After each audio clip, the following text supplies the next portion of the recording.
محمد وعلى آل محمد كما صليت على إبراهيم وعلى آل إبراهيم إنك حميد مجيد. اللهم بارك على محمد وعلى آل محمد كما باركت على إبراهيم وعلى آل إبراهيم إنك حميد مجيد. فقد قال تعالى في كلامه المجيد وفرقان الحميد: أعوذ بالله من الشيطان الرجيم. بسم الله الرحمن الرحيم. ألست بربكم؟ قالوا بلى. صدق الله العظيم.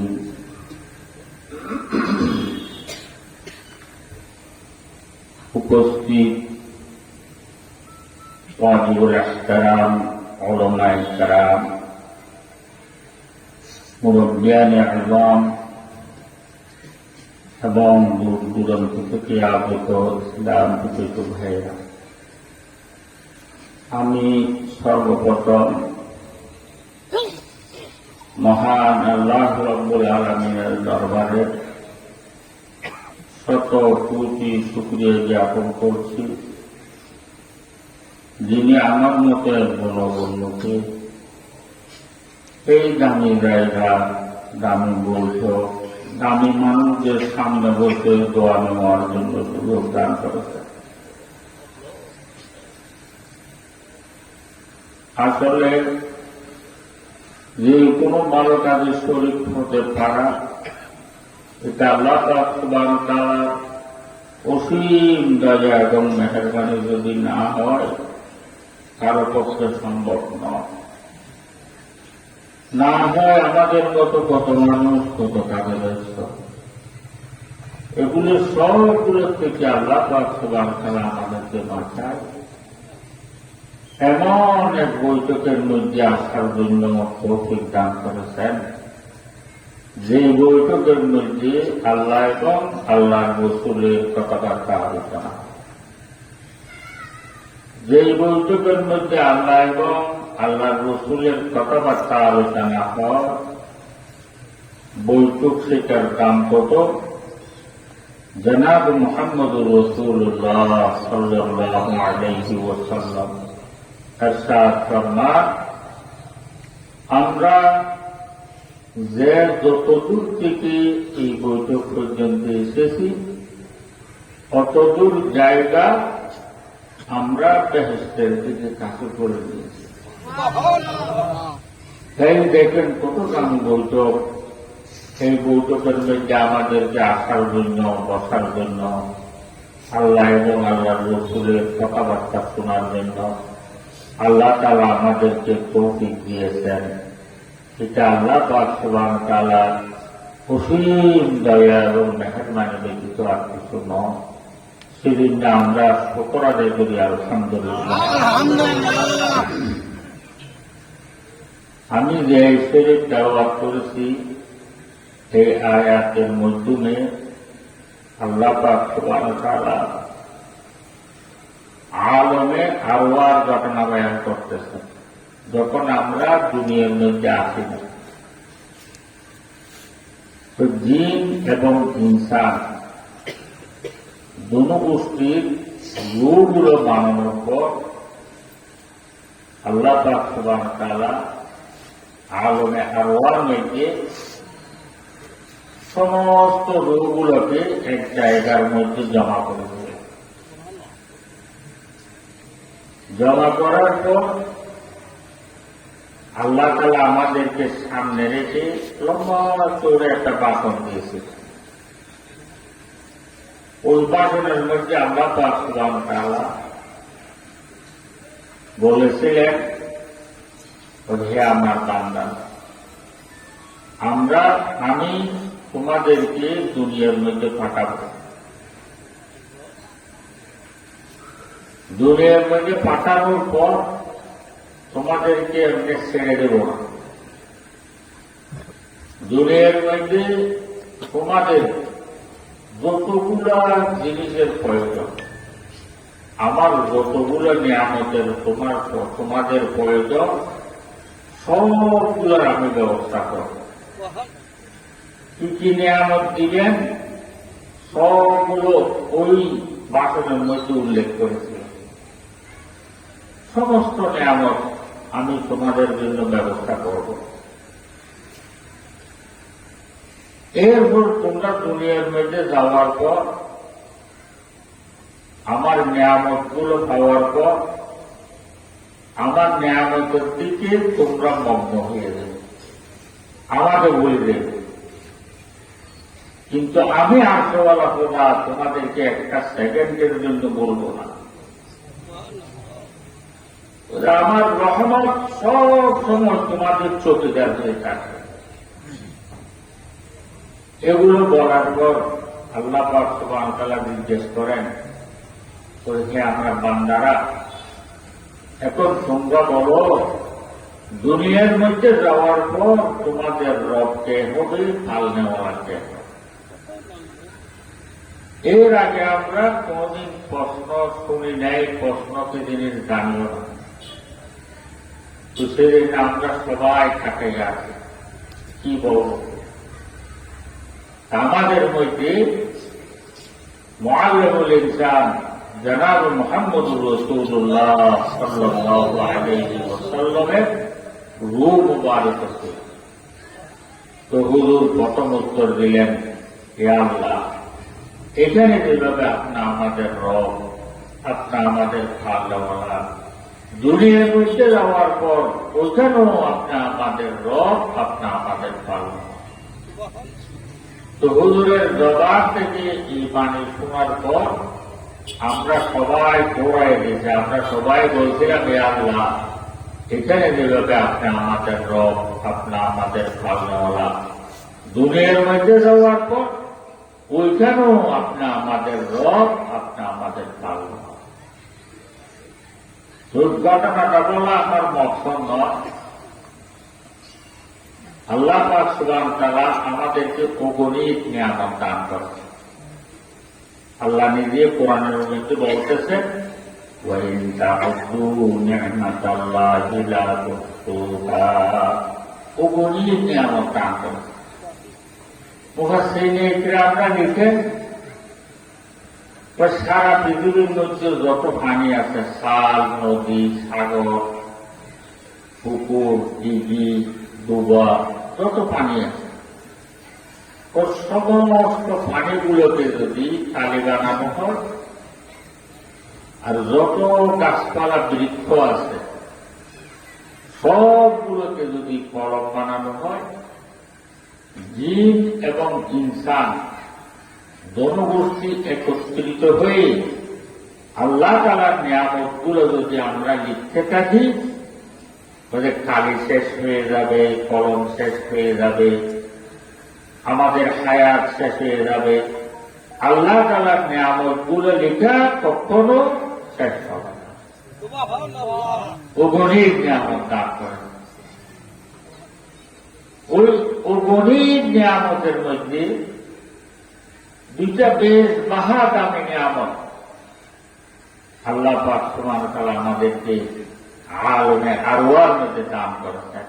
যে সময় আমরা কি সেটা আমরা বুঝতাম না, আল্লাহ তাআলা দয়া করে আমাদেরকে দান করেছেন।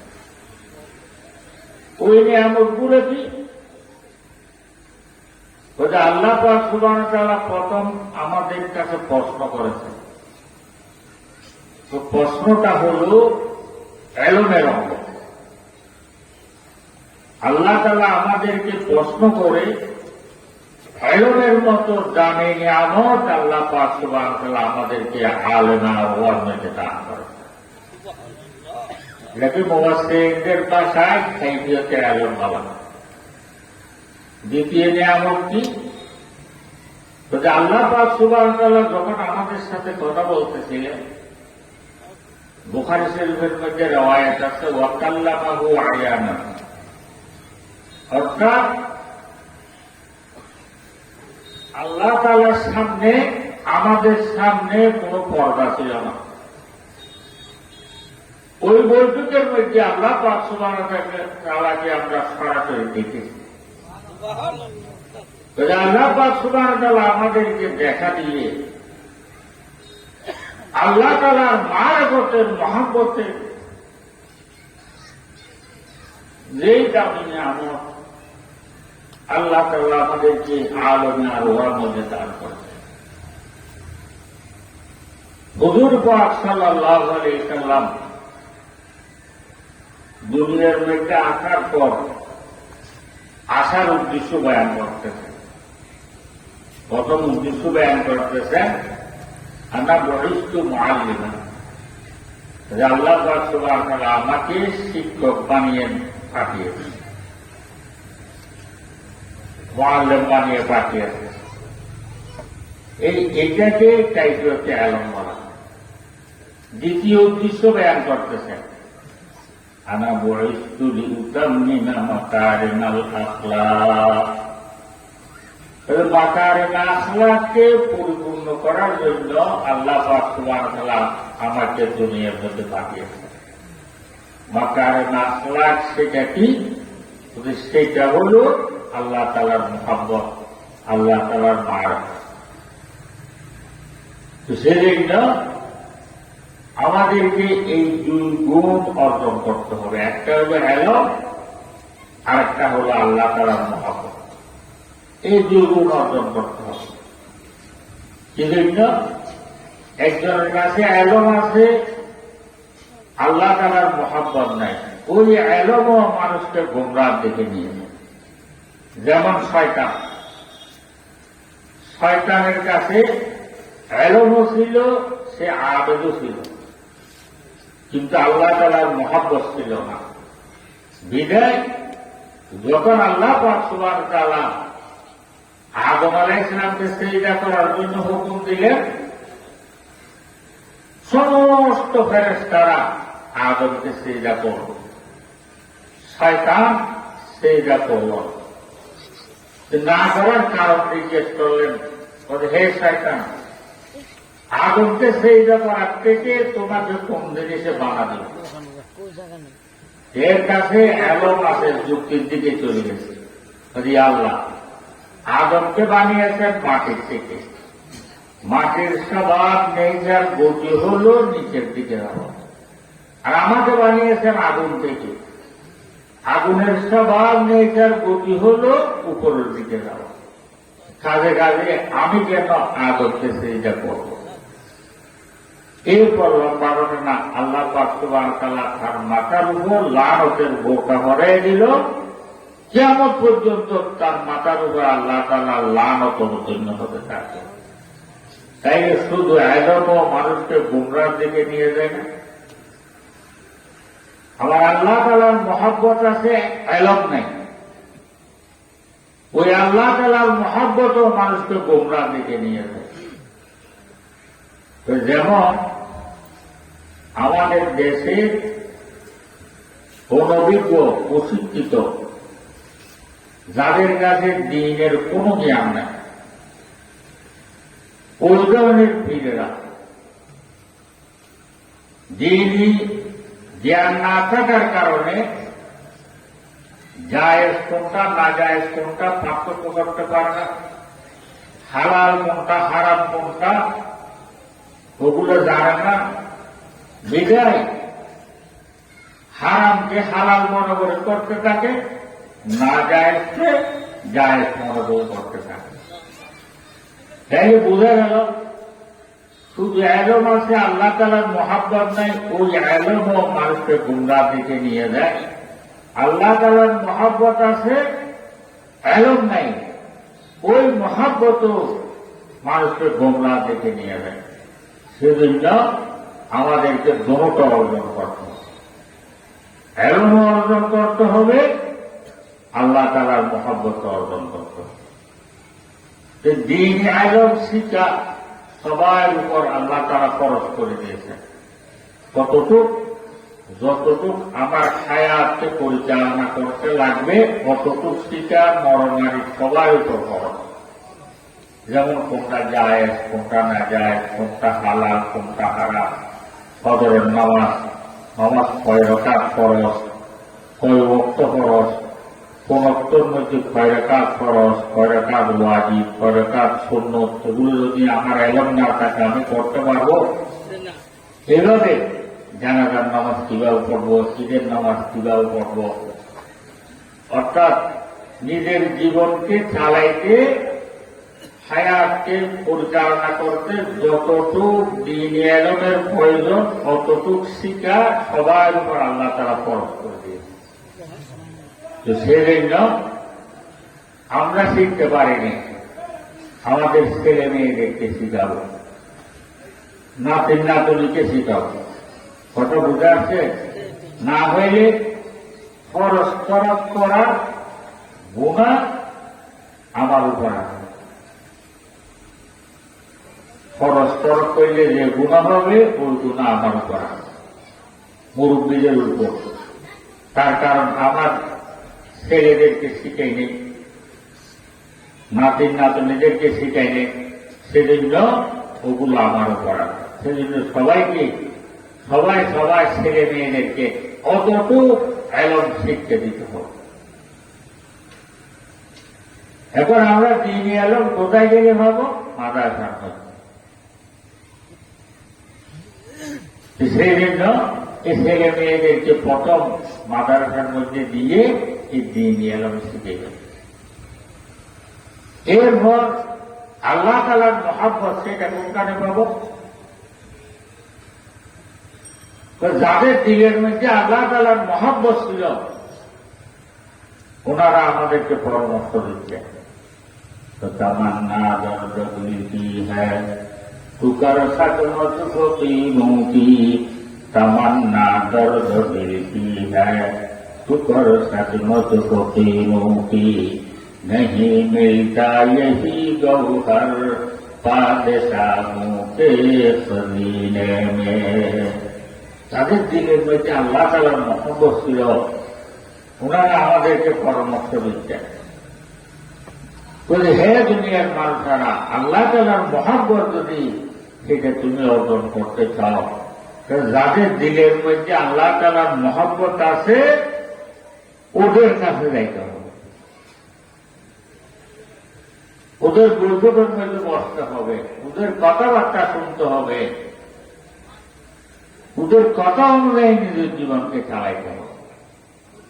যেমন আমাদের শরীরের মধ্যে যদি রোগ হয় আমরা ডাক্তারের কাছে যাই, ডাক্তারের কাছে যাওয়ার পর ডাক্তার এক্সরে দেন।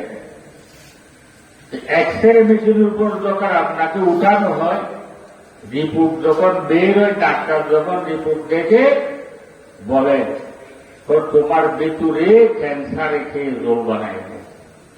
এগুলো শরীরের গঠন কত ভালো, সুন্দর কত, চোখ দিলে চোখ ফিরে একটু মনে চায় না, কিন্তু এক্সরে মেশিনের উপর যখন উঠেছে রোগ ধরা পড়ছে, তো তোমার ভিতরে ক্যান্সার রেখে রোগ বানাইছে। যেভাবে শরীরের মধ্যে রোগ হয় ওইভাবে কলবের মধ্যেও রোগ হয়। হাদিস শরীফের মধ্যে আছে তো বান্দা একটা গুনাহ করে কলবের মধ্যে একটা কালো দাগ, বান্দা একটা গুনাহ করে কলবের মধ্যে একটা কালো দাগ। এভাবে কালো দাগ হতে হতে পুরো কলবটা কালো হয়ে যায়। তো কলবটা যখন কালো হয়ে যায় এর কাছে ভালো জিনিস একটু আর ভালো লাগে না। নামাজ পড়ার জন্য বললে ভালো লাগে না, কোরআন তেলাওয়াত করার জন্য বললে ভালো লাগে না, জিকির করার জন্য বললে ভালো লাগে না, দুরূদ শরীফ পড়ার জন্য বললে ভালো লাগে না, আওয়াবিন পড়ার জন্য বললে ভালো লাগে না, ইসরাত পড়ার জন্য বললে ভালো লাগে না, শাস্ত্রের নামাজ পড়ার জন্য বললে ভালো লাগে না, তাহাজ্জুদের নামাজ পড়ার জন্য বললে ভালো লাগে না, জিকির করার জন্য বললে ভালো লাগে। ও ভালো জিনিস একটু তার কাছে আর ভালো লাগে। কথা বুঝে আসছে? তদ্রূপ আমরা রোগ ডাক্তারদের কাছে যখন যাব, ওনাদের এক্সরে মেশিনের উপর যখন উঠাবে, তখন আমরা সবাই বলি আমরা ভাট্টা মুসলমান। কথা বুঝে আসছে? সবাই আমরা দাবি করি আমরা 1 নম্বর মুসলমান। তো যখন রোগ ডাক্তারদের কাছে যাবে, ওনাদের এক্সরে মেশিনের যখন আপনাকে উঠাবে, ওই সময় রোগ ধরা পড়বে। আপনার কলকে হাসদ, বুবুজ, কিবির, তাকাব্বুর, অহংকার, গীবত, শেকায়ত, আল্লাহ তাআলার নাফরমানি, এগুলোই খেয়ে একদম কালো বানিয়ে ফেলছে। যখন রোগ ধরা পড়ছে, চিকিৎসা দিচ্ছেন একদম ফ্রি, 5 টাকাও খরচ হবে না, ডাক্তারের ফিসও দিতে হবে না, ডিসপেন্সারির মধ্যেও যাইতে হবে না, 1 টাকার ওষুধও ক্রয় করতে হবে না, চিকিৎসা দিচ্ছেন একদম ফ্রি। চিকিৎসা কি? ওদের শেষ রাত্রে উঠে 12 দরবের জিকির কর, শেষ রাত্রে উঠে 12 দরবের জিকির কর।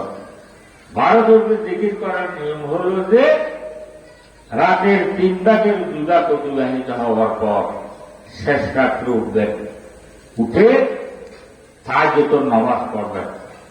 কমের মধ্যে 4 রাকাত, বেশির মধ্যে 12 রাকাত তাহাজ্জুদের নামাজ পড়বেন টাইম অনুযায়ী। এরপর পশ্চিম মুখ করে বসবেন, পশ্চিম মুখ করে বসে 3 বার ইস্তেগফার পড়বেন, 3 বার দুরূদ শরীফ পড়বেন। এরপর লা ইলাহা ইল্লাল্লাহ, লা ইলাহা ইল্লাল্লাহ, লা ইলাহা ইল্লাল্লাহ, মুহাম্মাদুর রাসূলুল্লাহ সাল্লাল্লাহু আলাইহি ওয়াসাল্লাম। লা ইলাহা ইল্লাল্লাহ, লা ইলাহা ইল্লাল্লাহ 2 বার করতে হবে। লা ইলাহা বলার সময় মনে মনে খেয়াল করতে হবে লা ইলাহা, লা ইলাহা বলার সময় মনে মনে খেয়াল করতে হবে আল্লাহ আমার কলব থেকে আপনি ব্যতীত যাহা কিছু আছে সবগুলো আমি বের করে আমার পিঠের পিছনে ফেলে দিলাম। লা ইলাহা ইল্লাল্লাহ, ইল্লাল্লাহ বলার সময় মনে মনে খেয়াল করতে হবে আল্লাহ আপনাকে আমার কলবের মধ্যে দাঁড়া দিলাম। এগুলো খেয়াল করে করে কতবার? 200 বার করতে হবে। এরপর ইল্লাল্লাহ ইল্লাল্লাহ ইল্লাল্লাহ ইল্লাল্লাহ ইল্লাল্লাহ ইল্লাল্লাহ 60 বার। এরপর আল্লাহু আল্লাহ আল্লাহু আল্লাহ আল্লাহু আল্লাহ আল্লাহু আল্লাহ আল্লাহু আল্লাহ 6 বার। এরপর আল্লাহ আল্লাহ আল্লাহ আল্লাহ আল্লাহ আল্লাহ আল্লাহ আল্লাহ 100 বার। তাই কত হলো? লা ইলাহা ইল্লাল্লাহ 200 বার, ইল্লাল্লাহ ইল্লাল্লাহ 60 বার, সাইডে 2 600 বার, আল্লাহু আল্লাহ 600 বার, 600 600 1200 বার, আল্লাহ আল্লাহ 100 বার, 1200 একে 1300 বার। এটাকে 12 দরবের জিকির বলা হয়। তো রোগ যখন যারা পড়ছে আমাদেরকে চিকিৎসা দিচ্ছেন, তো শেষ রাত্রে উঠে 12 দরবের জিকির কর। যে জিকির করে নাই আপনি তাকে জিকিরের মজা বোঝানো সম্ভব? যে মিষ্টি মুখে দেয় নাই আপনি যত অ্যাডভার্টাইজ করেন না কেন মিষ্টির মজা বুঝে আসবে? আর মিষ্টিটা মুখে দেওয়ার পর কোন অ্যাডভার্টাইজের প্রয়োজন আছে? মিষ্টির মজা বুঝে আসবে না।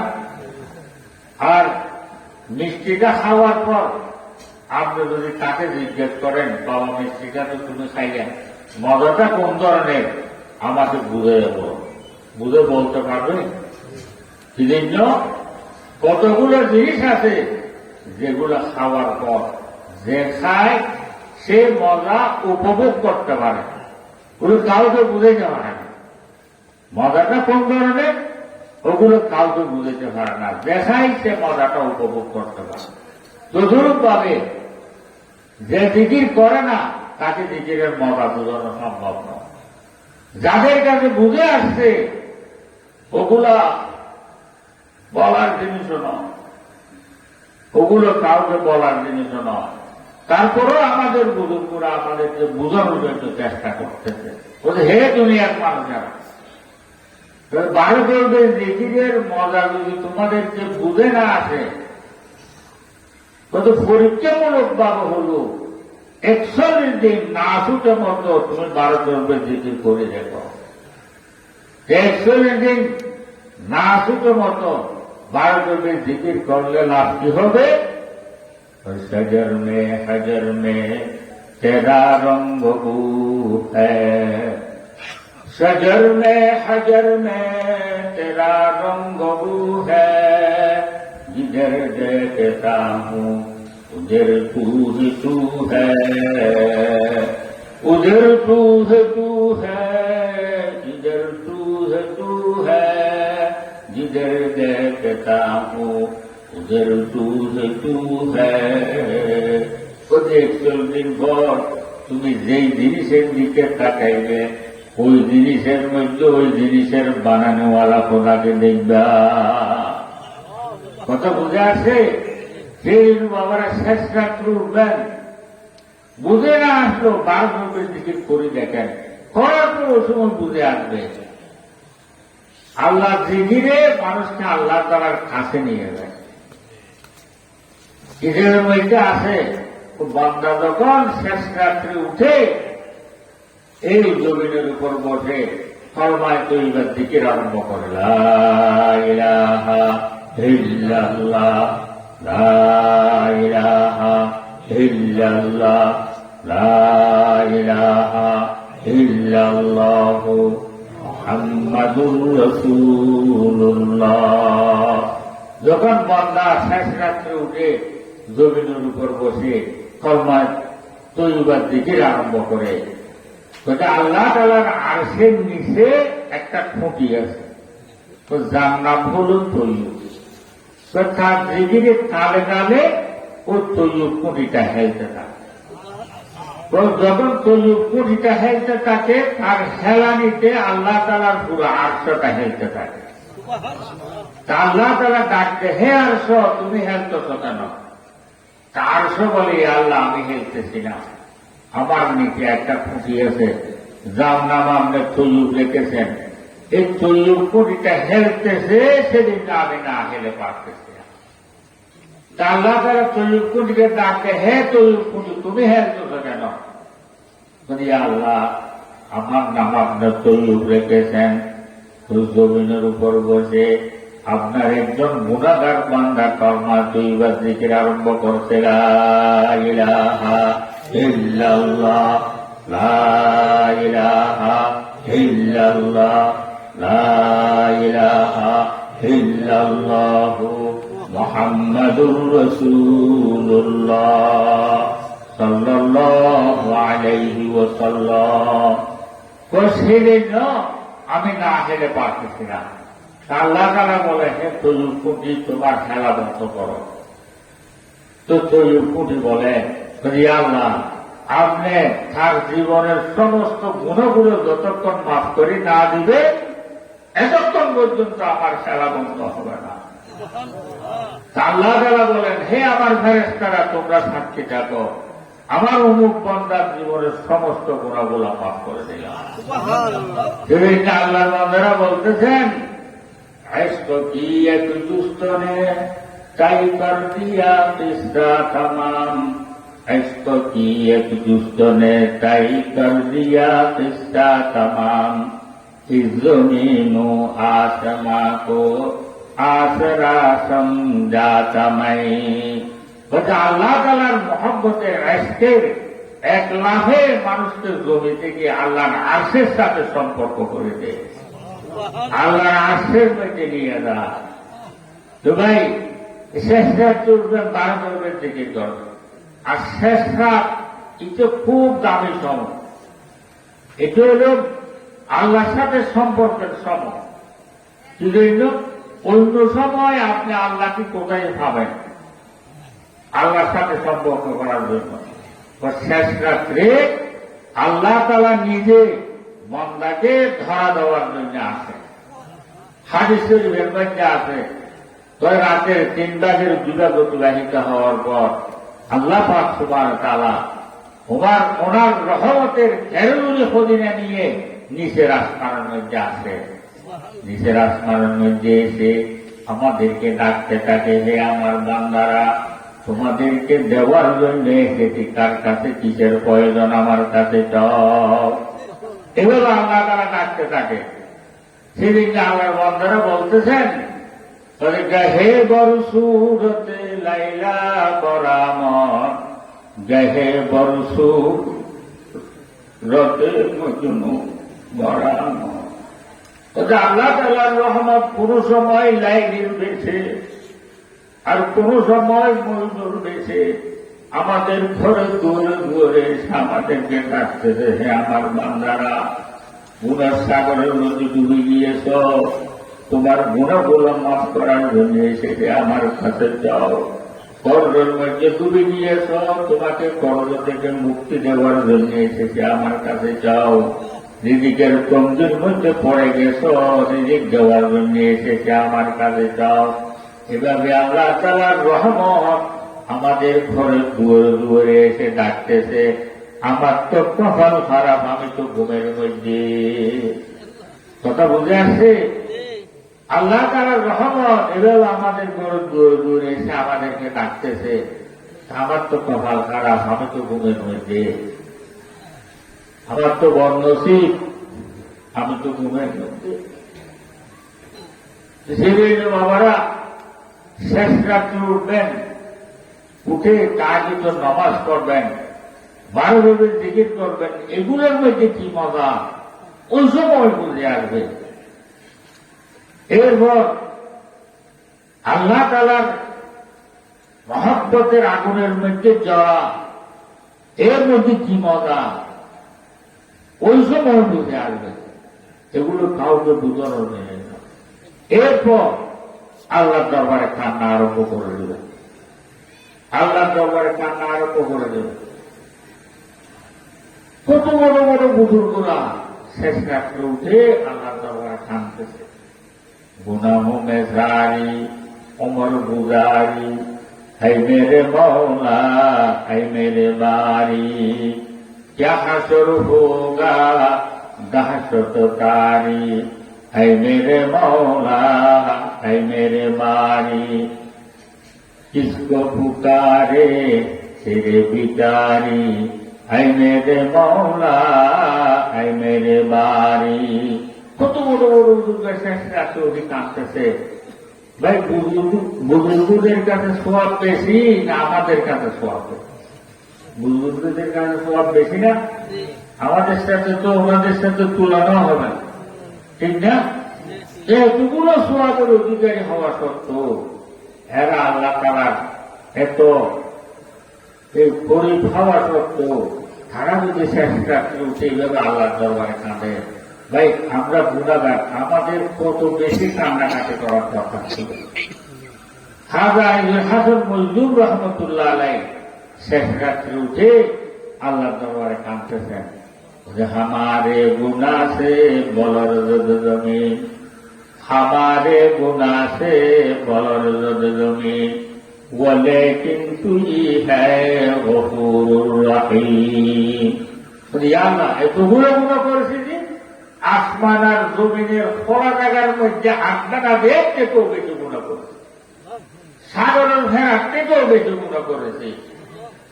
আল্লাহ, এ গুনার সাগর নিয়ে, গুনার পাহাড় নিয়ে ফকির যেভাবে দাতার সামনে হাত পাতে, আমিও গুনাহ মাফের বিচারী হয়ে ফকিরের মতো আপনার শাহী দরবারে হাতগুলো পেতে দিয়েছি মাওলা। আল্লাহ, দুশ্মনের সামনে হাত পাতিনি, খালি হাত ফেরত দিতে লজ্জা লাগে।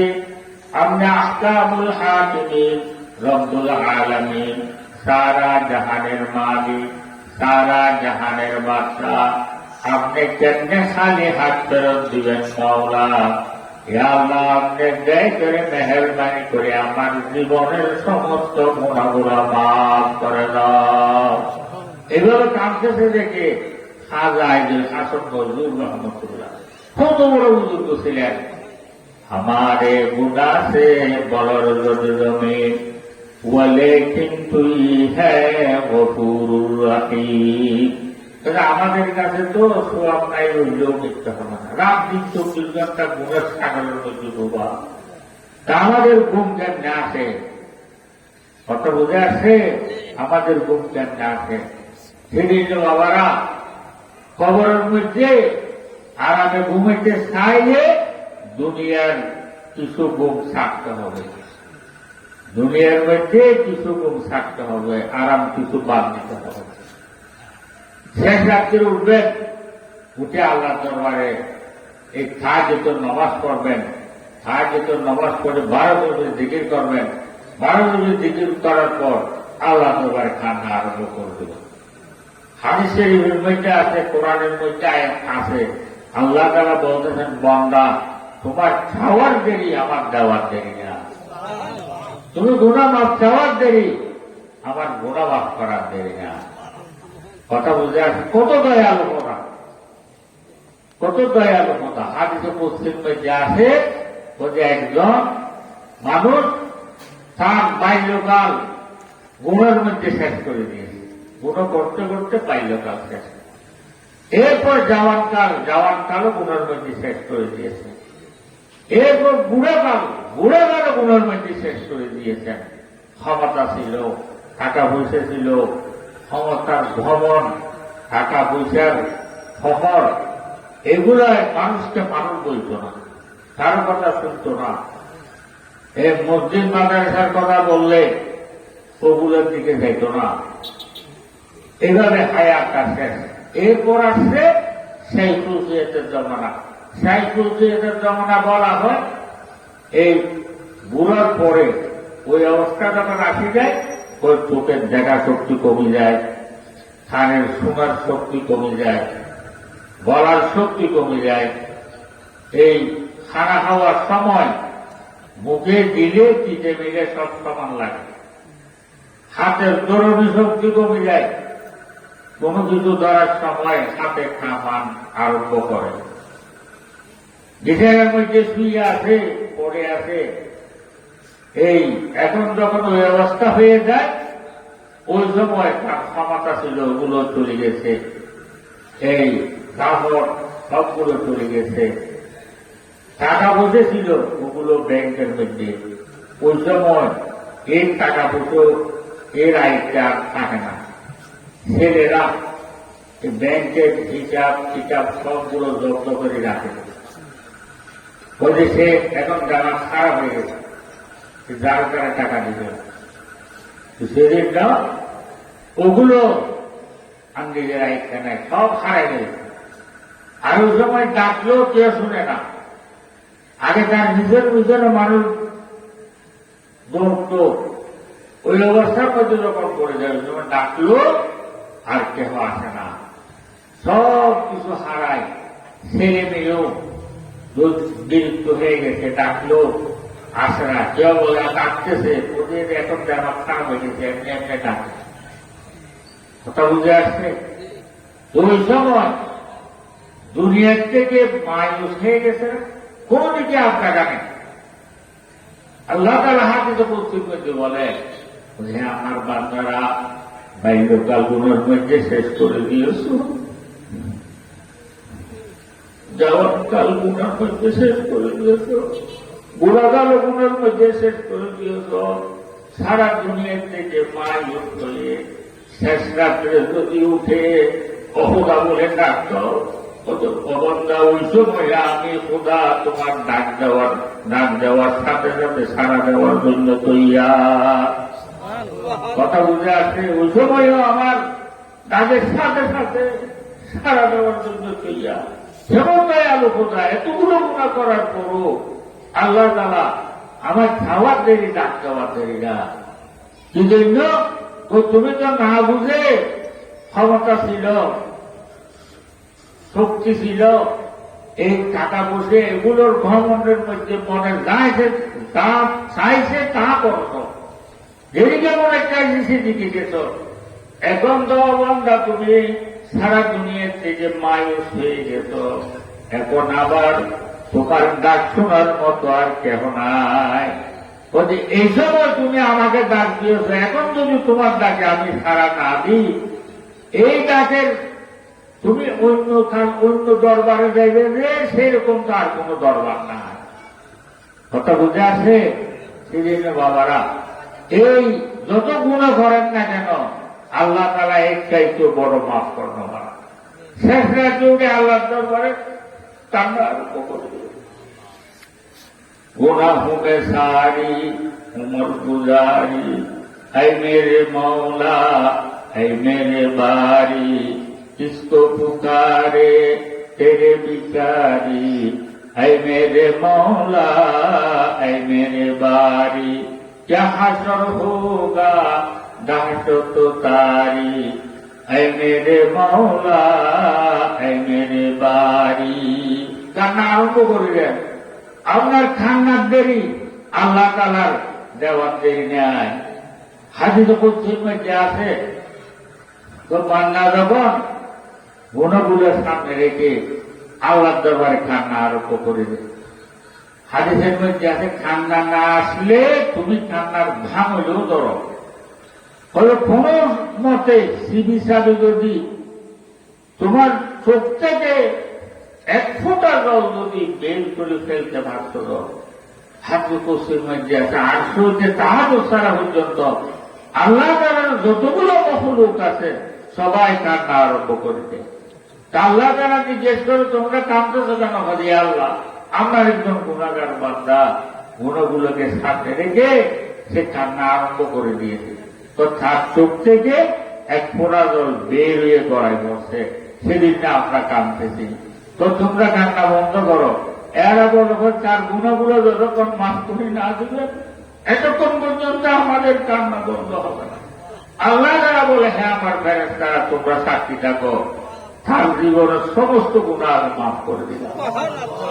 এই কেমন দয়ালু খোদা, যে দয়ালু খোদা সারাদিন যদি গুণা করার পরও মাফ করার দেরি নেই, ওই খোদার দরবারে মনে চায় না শেষ রাত্রে উঠে একটু আল্লাহ দরবারে কান্নাকাটি করার জন্য, একটু খাওয়ার জন্য মনে চায় না। সেই জন্য বাবারা শেষ রাত্রে উঠবেন, এই তাহাজ্জুদের নামাজ পড়েন। তাহাজ্জুদের নামাজ বেশি দামি নামাজ, তাহাজ্জুদের নামাজ বেশি দামি নামাজ। নফলের মধ্যে এর চাইতে দামি নফল আর কোনোটা নেই। কথা বুঝে আসছে? সেদিন আল্লাহর বান্দারা বলতেছেন, আত্মার হুরুমি হু রাজি হু গজালি হু, আত্মার হুরুমি হু রাজি হু গজালি হু, कुछ हाथ नहीं आता বে আহ সেহের গাহি। কোন নবী নবী হতে পারে নাই, কোন অলি অলি হতে পারে নাই, কোন গোল গোল হতে পারে নাই, কোন কুতুব কুতুব হতে পারে নাই। শেষ রাত্রে উঠে তাহাজ্জুদ নামাজ পড়া ছাড়া ভাই কেউ কিছু হইতে পারে নাই। আমরা না পড়ে খেটে সবকিছু হওয়ার জন্য বসে আছি। সেই জন্য বাবারা মহাব্বতে বলতেছি, শেষ রাত্রে উঠবেন, তাহাজ্জুদ নামাজ পড়বেন, 12 তসবিহ জিকির করবেন, জিকির করে আল্লাহ দরবারে কান্না আরম্ভ করে দিবেন। যখন এই মনে না চাইলেও উঠবেন, তাহাজ্জুদ পড়বেন, জিকির করবেন, কান্নাকাটি করবেন, এইভাবে না চাইলেও করবেন, না চাইলেও করবেন।